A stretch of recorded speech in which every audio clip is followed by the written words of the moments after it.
بسم الله الرحمن الرحيم الحمد لله وكفى والصلاة والسلام على الحبيب المصطفى صلى الله عليه وعلى آله وسلم تسليما كثيرا إن الله وملائكته يصلون على النبي يا أيها الذين آمنوا صلوا عليه وسلموا تسليما اللهم صل وسلم على محمد صل وسلم على محمد رب اشرح لي صدري ويسر لي أمري واحلل عقدة من لساني يفقه قولي إخواني أخواتي أبنائي بناتي أعزائي عزيزاتي أصدقائي صديقاتي أعدائي عدواتي مزلمي السلام عليكم ورحمة الله وبركاته.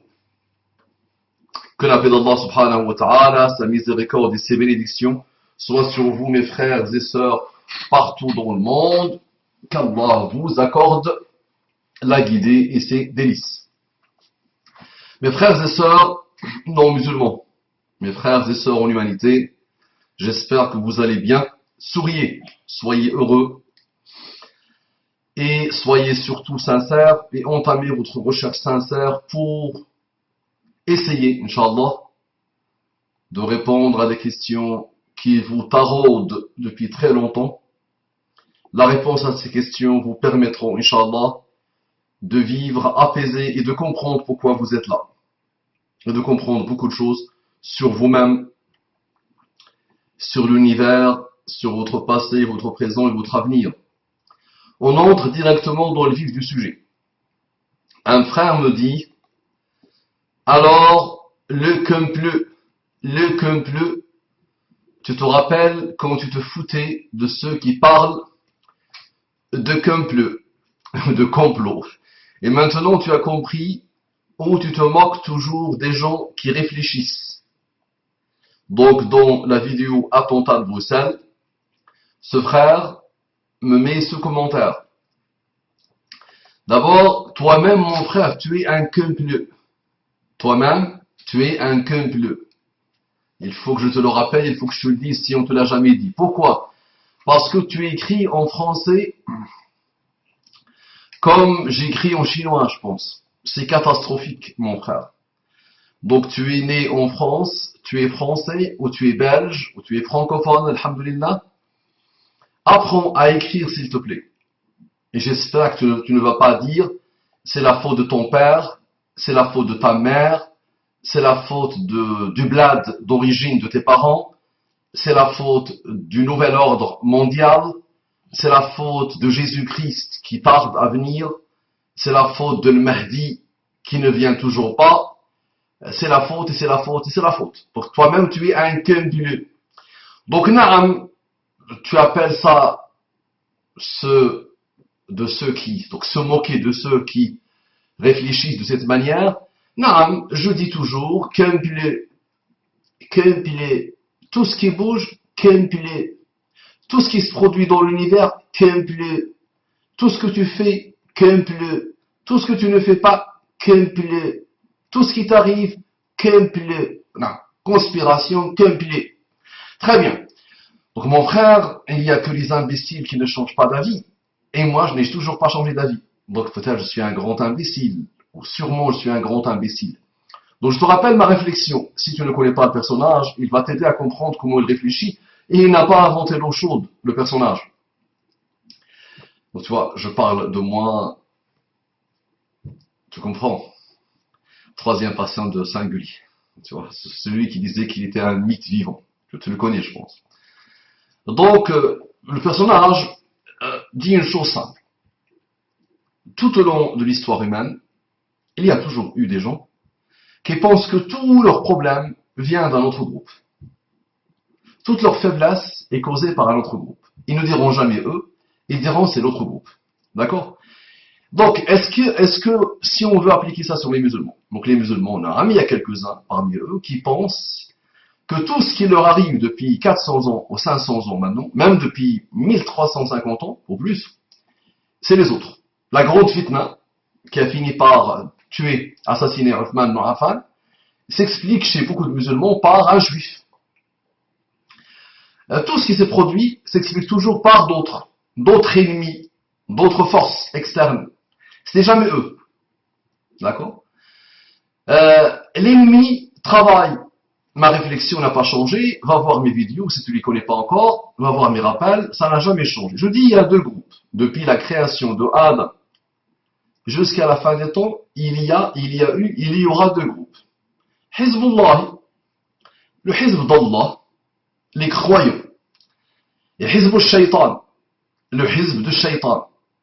Les incroyants, les mécréants, les hypocrites, les immoraux, ceux qui veulent fitna sur terre. Croyants et incroyants. Hizbullah travaille en respectant une certaine moralité, une certaine hygiène de vie. Avant tout, en respectant une foi, en respectant un comportement. D'accord? En adoptant toujours la justice totale, l'ouverture d'esprit totale, la bonté totale, la beauté totale des comportements, des actions, des réactions. Donc, ils ont toujours des normes et des codes et des garde-fous, les musulmans. Ils craignent Allah, ils savent qu'il y a un vigilant, un raqib qui les regarde. Donc, même quand il y a la méchanceté de l'ennemi, l'injustice de l'ennemi, de Hizb al-Shaytan, le musulman respecte sa crainte d'Allah et respecte un code. Donc, si les autres sont injustes, comme dit le Coran, vous devez toujours être juste, quoi qu'il arrive. Ça, c'est Hizbullah. Hizb al-Shaytan utilise toutes les méthodes possibles et imaginables. Ils n'ont aucune loi, aucune foi pour faire tomber Hizbullah et pour faire propager et diffuser le mal dans le monde. On le sait, tout le monde le sait, on n'apporte rien en le disant. Donc je n'ai jamais dit qu'il n'y a pas un Hizb des forces du mal, infini, attention. On les pense tous que c'est uniformisé, c'est le même groupe. Non, c'est une infinité de groupes qui travaillent, qui œuvrent depuis l'aube de l'humanité jusqu'à la fin des temps pour que le mal se propage. On le sait, parfait. Donc tu vois, on est d'accord jusque-là. Ici, il n'y a pas de complot. Le vrai complot, c'est quoi? C'est quand tu expliques tout par le complot et quand tu démissionnes et quand tu es dans une fuite en arrière, pas une fuite en avant. Et tu expliques tout le mal, tout ce qui arrive par l'autre. C'est ça que je te reproche, mon frère, et que je reproche à des gens comme toi. Maintenant, tu te penses croyant, et je me pense croyant. J'aimerais bien te parler du Coran. Regarde le Coran, comment il nous parle, il va nous raconter une histoire, le Coran, Allah subhanahu wa ta'ala, pas pour épater la galerie, pas pour nous anesthésier, pas pour nous hypnotiser, pour nous donner des indications, pour nous aider à façonner un système de pensée. Donc, Allah subhanahu wa ta'ala dans le Coran nous parle d'ennemis, nous parle de gens, nous parle d'hypocrites, nous parle de mécréants, nous parle de gens qui rusent. Ils rusent, et Allah ruse, et Allah est le meilleur de ceux qui rusent. إنهم يكيدون كيدا وأكيد كيدا فمهل الكافرين أمهلهم رويدا. Le Coran nous dit, naam.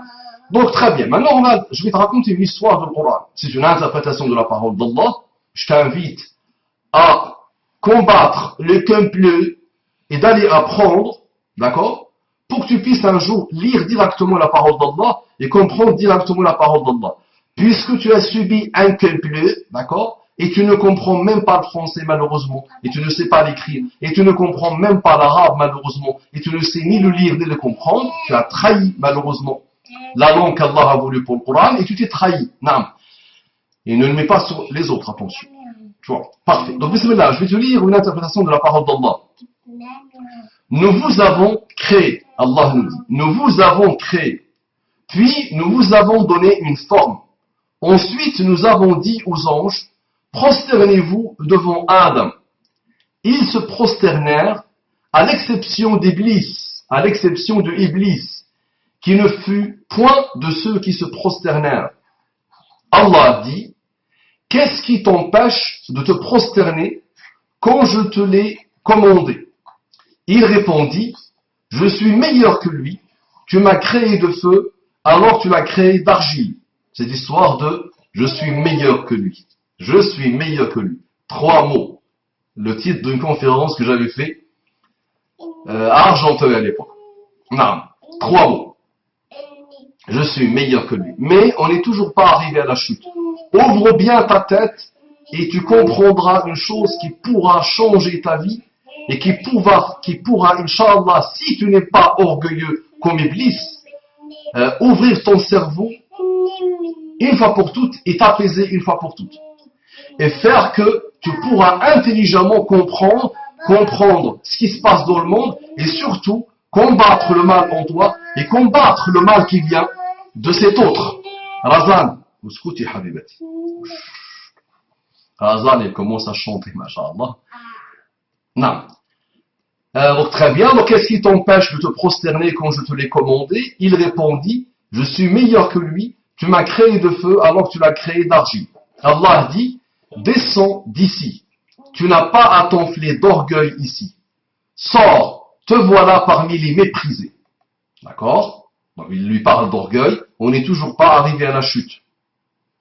D'accord? L'orgueil. L'orgueil a fait que Iblis a quitté le paradis pour la damnation éternelle. Naam.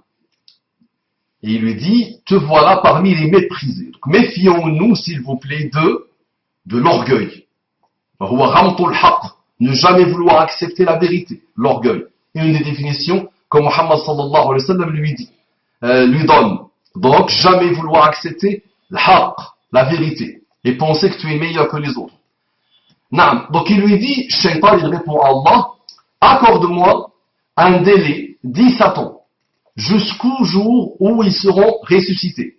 Accorde-moi un délai, dit Satan, jusqu'au jour où ils seront ressuscités.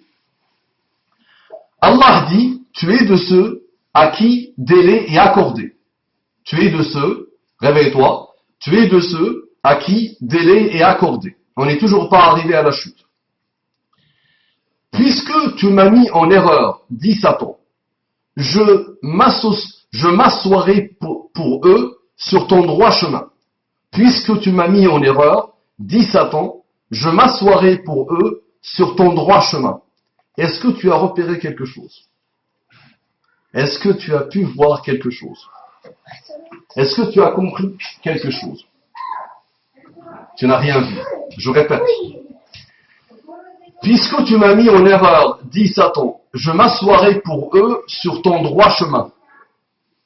Je sais que tu ne sais pas écrire le français, et je sais que tu n'as jamais pu écrire une ligne sans faute, mais je pense que tu comprends un peu le français. Non? Je parle à cette personne et à toutes les typologies de personnes. Je suis quelqu'un qui secoue parfois. Non. Est-ce que tu as compris ou pas encore? Je répète encore une fois. Puisque tu m'as mis en erreur, dit Satan, je m'assoirai pour eux sur ton droit chemin. Donc, Shaitan, qu'est-ce qu'il dit? Il dit comme pleut. Comme pleut, comme pleut. Au lieu de dire, j'ai fauté, oh Allah, j'ai fauté, il dit, tu m'as induit en erreur. C'est toujours la faute de l'autre. Donc, Shaitan a osé dire ça à Allah lui-même. D'accord?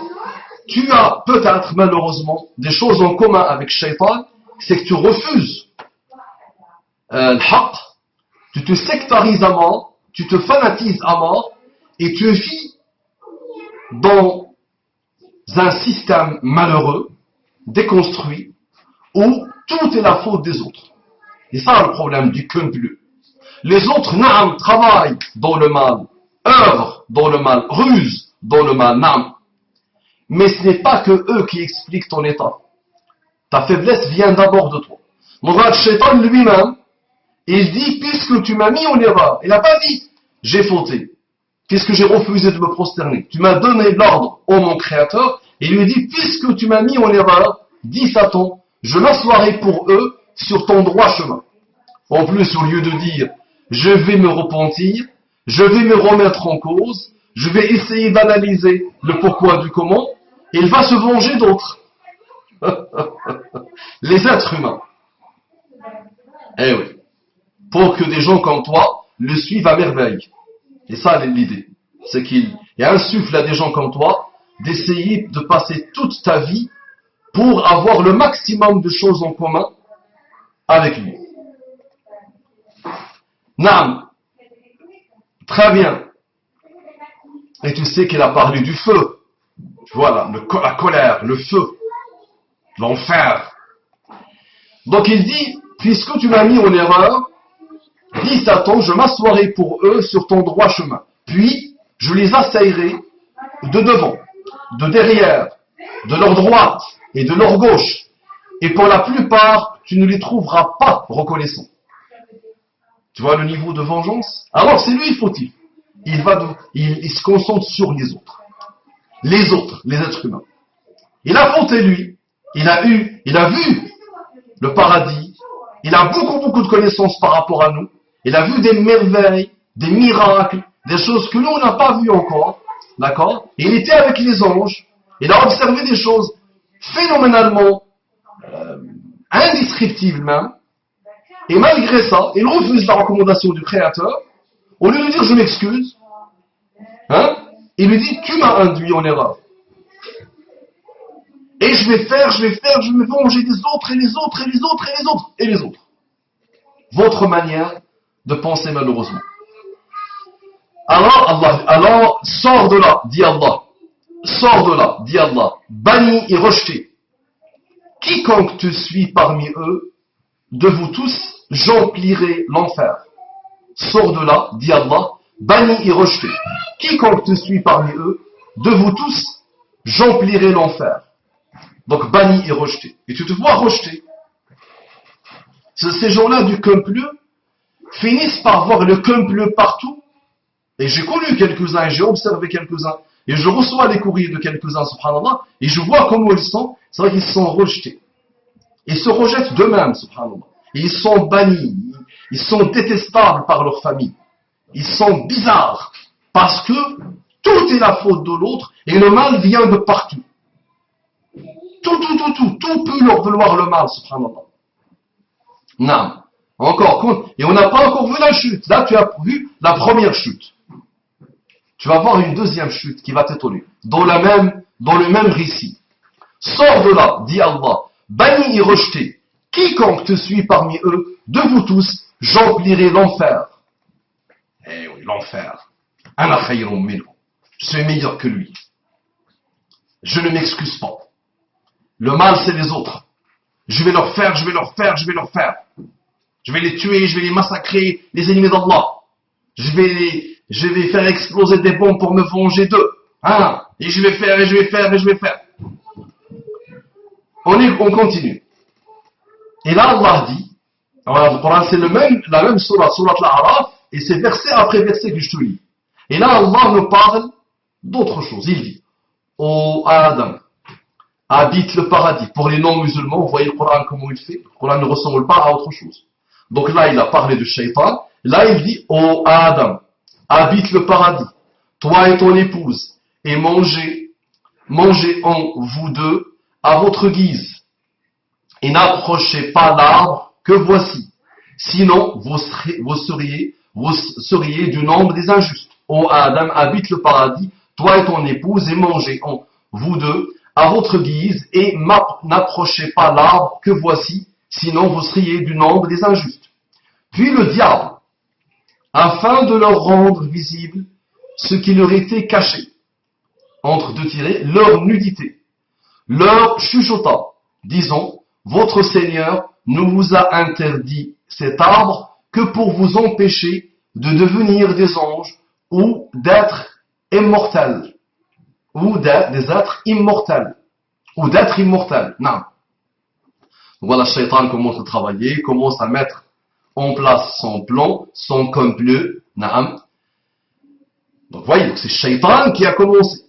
N'est-ce pas? Regardez comment le récit va continuer. Donc Shaitan commence à jouer, à faire un complot, à intriguer. N'est-ce pas? Regardez. Donc il dit Shaitan, puis le diable, afin de leur rendre visible ce que leur était caché, leur nudité, leur chuchota, disant, votre Seigneur ne vous a interdit cet arbre que pour vous empêcher de devenir des anges ou d'être immortels. Et il leur jura, vraiment je suis pour vous deux un bon conseiller. Et il leur jura, vraiment je suis pour vous deux un bon conseiller. Alors il les fait tomber par tromperie, puis lorsqu'ils eurent goûté de l'arbre, leur nudité leur devint visible, et ils commencèrent tous deux à y attacher des feuilles de paradis.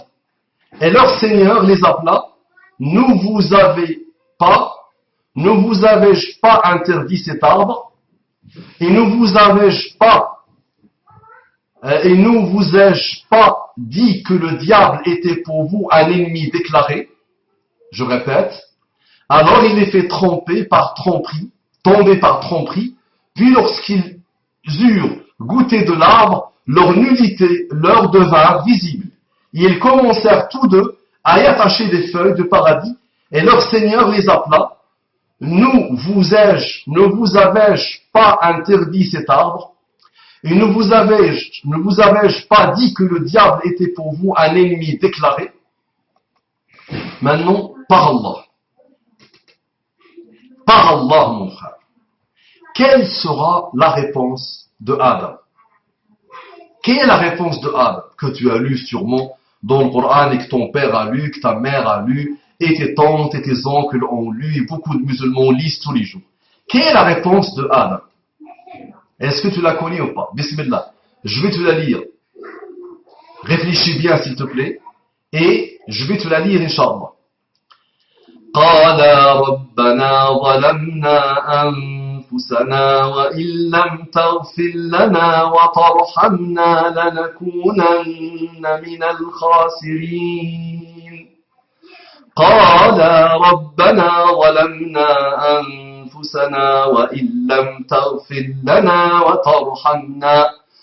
وترحمنا لنكونن من الخاسرين. Alors que le shaitan avait dit quoi? فَبِمَا أَغْوَيْتَنِي الشيطان فَبِمَا أَغْوَيْتَني. Ah, puisque tu m'as mis en erreur, puisque tu m'as induit en erreur, c'est ta faute.